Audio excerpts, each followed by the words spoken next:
want me to have you taken to the sick room? Please don't kill me, yourself. You'll find if I can just get some air. It's not far now. Here's the door right in front of you. Why don't you go out? That's what you wanted. Yes. Thank you. This is the law court office. That seems to surprise you. I think what surprises me most is how ignorant I am about everything concerning this court of yours.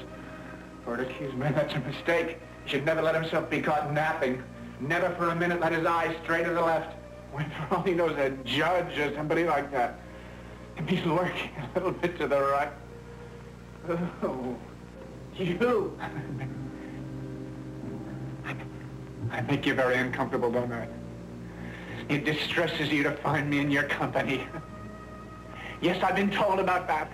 Before I thought you took me for a judge or at least an official of the court. I even thought you were afraid of me, but what you're feeling is pain. You don't like what you see, do you? It's my mouth.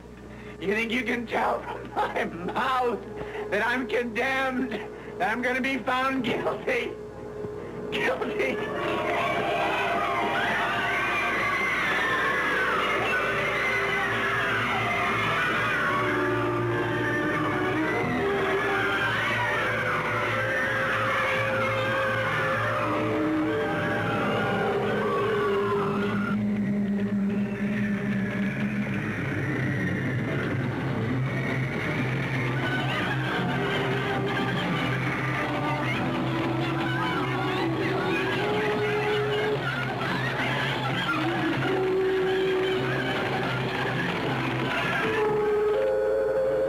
I'm assistant manager of my department. What are you doing in church? Or am I still in church? Or just go to the law court office? I left my sick bed. Well, I'll go back to your sick bed. Joseph, you don't seriously believe you can defend yourself. Sure. Defend myself or defy you. By the court. All of you. What's this? We use these visual aids. Lectures and sermons. Yes, how your particular delusions described in the writings which preface the law. Before the law, there stands a guard. A man comes from the country seeking admittance to the law, but the guard cannot admit him.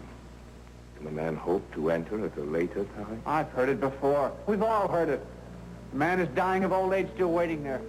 And just at the end, the guard tells him that the door was meant for him, only for him. The guard tells him no one could enter this door. No, I'm going to close it. Some commentators have pointed out that the man came to the door of his own free will. And we're supposed to swallow all that? It's all true? We needn't accept everything as true, only as necessary. God, what a miserable conclusion. It turns lying into a universal principle. Attempting to defy the court by such an obviously mad gesture, you hope to plead insanity? You've laid some foundation for that claim by appearing to believe yourself the victim of some kind of conspiracy. That's a symptom of lunacy, isn't it? Delusions of persecution. Delusions? Well, I don't pretend to be a martyr, no. not even a victim of society. I am a member of society. Do you think you can persuade the court that you're not responsible by reason of lunacy? I think that's what the court wants me to believe. Yes? That's the conspiracy. Persuade us all that the whole world is crazy, formless, meaningless, absurd. That's the dirty game. So I've lost my case. What of it? You're losing too. It's all lost. Lost. So what?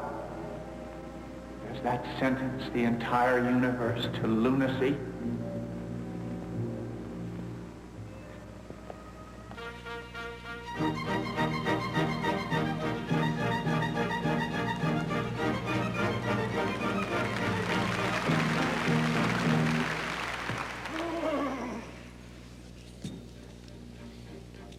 I am the very model of a modern nature general. I've information, vegetable, animal, and mineral. I do the kings of England and I cook the fight historical from marathon to Waterloo in order categorical. I am very well acquainted too with matters mathematical. I understand equations with a symbol and quadratical. About Binomial theorem I am teeming with a lot of news. With miniature facts about the square and the hypotenuse.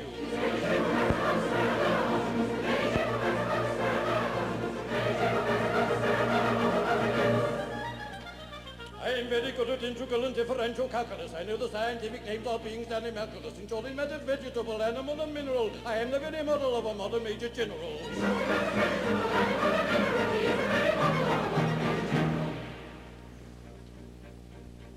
I know a mythic history, King Arthur's answer paradox. I answer hard acrostics, I've a pretty dates for paradox. I could in any giant all the crimes of Heliogabalus, in Königscycle for peculiarities parabolus. I can tell undoubted Raphaels and Gerardos and Zophanies. I know the croaking calls from the frogs of Aristophanes. Then I can hum a fugue which I've heard the music's dinner for. Oh, dinner for. Ah, and whistle all the airs and that infernal nonsense pinafore.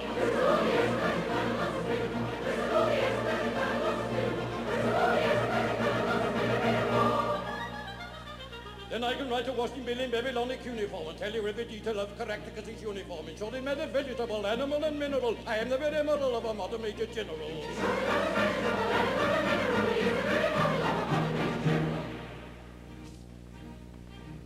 In fact, when I know what is made by mamelon and ravelin, when I can tell at sight a mouse, a rifle from a javelin, when such affairs as forties and surprises I'm all wary at, and when I know precisely what is meant by commissariat, when I have learned what progress has been made in modern gunnery, when I know more of tactics than a novice in a nunnery, in short, when I've a smattering of elemental strategy. Strategy, but I have it. You'll say a better major general than ever strategy.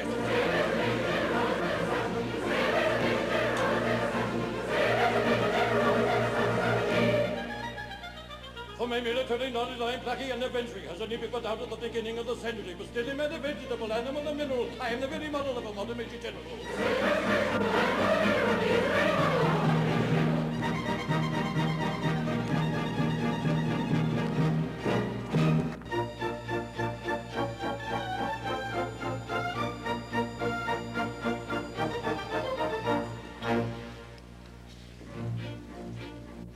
When I was a lad, I served a term as office boy to an attorney's firm. I cleaned the windows and I swept the floor and I polished up the handle of the big front door. I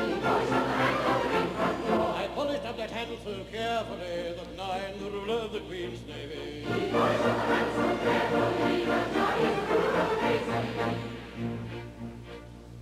As office boy, I made such a mark that they gave me the post of a junior clerk. I served the writs with a smile so bland, and I copied all the letters in a big round hand. I copied all the letters in a hand so free that now I am the ruler of the Queen's Navy.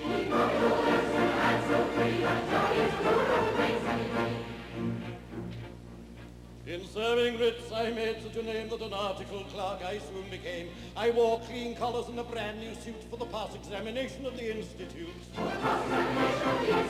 That pass examination did so well for me that now I am the ruler of the Queen's Navy.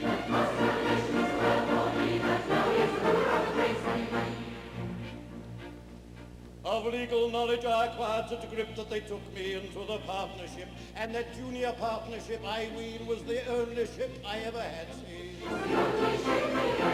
But that kind of ship so suited me that now I am the ruler of the Queen's Navy.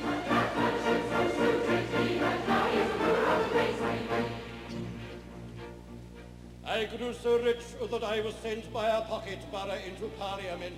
I always voted at my party's call, and I never thought of thinking for myself at all.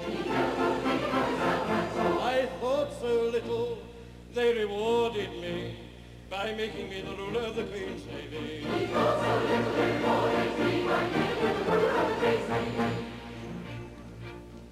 Now, landsmen all, whoever you may be, if you want to rise to the top of the tree, if your soul isn't fettered to an office stool, be careful to be guided by this golden rule. Stick close to your desks and never go to sea, and you all may be rulers of the Queen's Navy.